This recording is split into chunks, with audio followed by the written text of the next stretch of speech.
So, parang 3 weeks siya after nung transfer today. 3 weeks after transfer.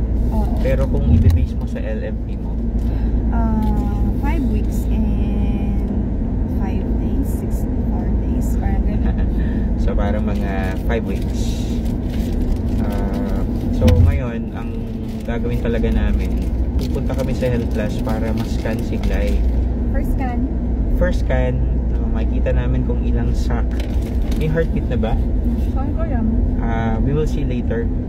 Kawalang ako sa doctor kung pwede tayo mag-video dun sa loob. Tapos yung journey mo, babe, from the time na nalaman mo na we are pregnant or you are pregnant, baby, ano yung mga gamot na tinake mo pa? Nag-take ka pa ba ng gamot or may mga in-stop ka na gamot? Ano yung mga pinagdaanan mo? Kwento mo naman. Actually, wala. So, ever since even before nung transfer, may mga ininom na akong gamot, progesterone, estrogen. Ang same lang din yung binigay, yung sabi ni doctor, continue ko lang daw yung mga gamot until further instructions from him. So, I'm on still oral progesterone, estrogen. I still have my patch on. And so, ang tinitake mo, oral progesterone, estrogen. Tapos, estrogen na patch. Estrogen din na... estrogen na patch. Tapos, progesterone na suppository. Okay. Tapos, ano yung mga pinagdadaanan mo? Tapos, folic acid. So, hindi ka pinastop ni doctor sa folic acid? Hindi. Continuous pa rin? Ano, baby, mga pinagdaanan mo? May mga pain ka bang nararamdaman? So, hindi naman nawala yung pain from day 1 after no transfer ko. Pero, much better na ngayon kasi like before, like a week after my transfer, talagang mayroon akong cramping, soreness of breast, ganyan. Each time I wake up and even at night. Pero ngayon na-lessen na siya. Pero meron pa rin siyang pasulpot-sulpot na cramping. Pero hindi na siya ganun kadalas. Napapansin mo parang sa left lang, di ba? Sinasabi mo sa akin. Sa right. Sa right yung cramping. Sa right. Right pala. Tapos, kaninang morning, pagising niya, sabi niya parang naduduwal siya. Tama ba? Ano yung naramdaman mo kanina? Para kung walang gana. Okay. Nahilo ka ba? Ngayon pa lang ako kumakain ng breakfast. Nauna ako sa kanya. Okay, tapos? Hindi naman ako nahilo, pero parang wala akong gana. Parang ayoko lang kumain. Pero kailangan ko kumain. Kasi una-una, para sa mga babies natin, makaram ako ng gamot. So yun lang. I'm excited kasi first ka namin to. Sobra kaming thankful kay God kasi hindi namin nakalinabot kami sa ganito. Sobrang miracle pregnancy namin. And may ginawa ka nga pala. Inulit mo yung preg kit mo. Ano nangyari doon? Inulit ko kasi kahapon. Yung urine mo. Kasi meron tayong spare na pregnancy kit sa bahay. Urine pregnancy. Okay. Pagising ko ng morning, nag-test ako. Pagkadip ko pa lang nung pregnancy kit, nag-appear na agad yung result ng test. Pag-dip mo pa lang nung ihe? Okay. Ano nangyari? Nakita ko na agad yung results ng May test. line agad nung test? Yung test? Oo, wala po hindi pa lumalabas yung control. Meron yung na line ng result. control? Okay.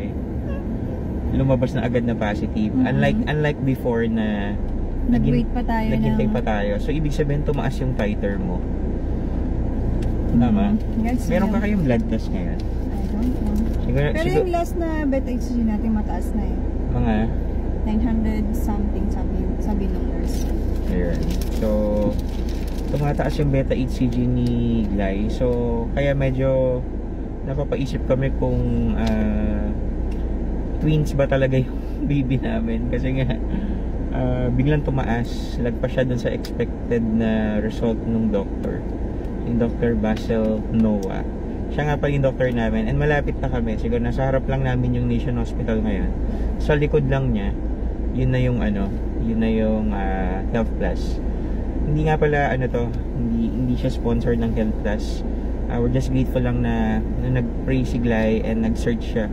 Yun yung nahanap niya na place for the IVF journey, no? So malapit lang to sa may Alwada. Lalagpasan mo lang yung Alwada, diretsuhin mo lang yung Hazabin, makikita mo yung Nation Hospital, so sa likod niya yung Health Plus. So malapit na kami, siguro mga 2 minutes drive na lang to, or 1 minute nandun na kami. So later naman sa loob, so tingnan natin kung papayagan tayo mag-scan sa loob. Mag-scan? Ay, mag-video pala. Mag-scan ka din. So check natin mamaya kung papayagan tayo ni doctor na mag-video dun sa loob, kasi kailangan natin makita kung ilan talaga yung shock or if there's heartbeat na ng baby.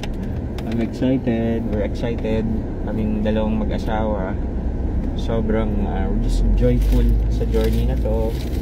Salamat din kami sa mga staff ng Health Plus, starting dun sa receptionist, tapos nurses, yung mga kasama ni doctors, mga Flevo yon, sila Diosana, nalimutan ko yung name ng isang Flevo, but yun, so nandito na tayo sa likod ng Nation Hospital.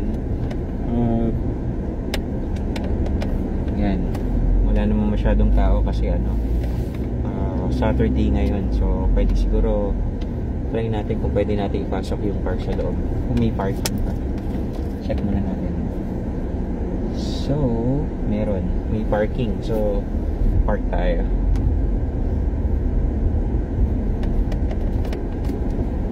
Kasya ka ba dyan?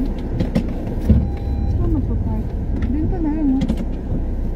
Kasya ka dyan?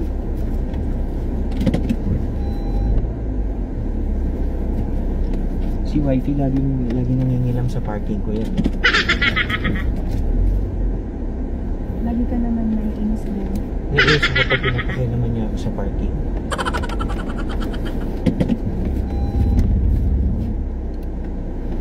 So, dito na tayo. Lumipat na pala yung pharmacy nila. Nandito sa may right side. Okay. Pwede iwan pa rin So, later naman. So, later naman tayo. Bye, guys! Bye!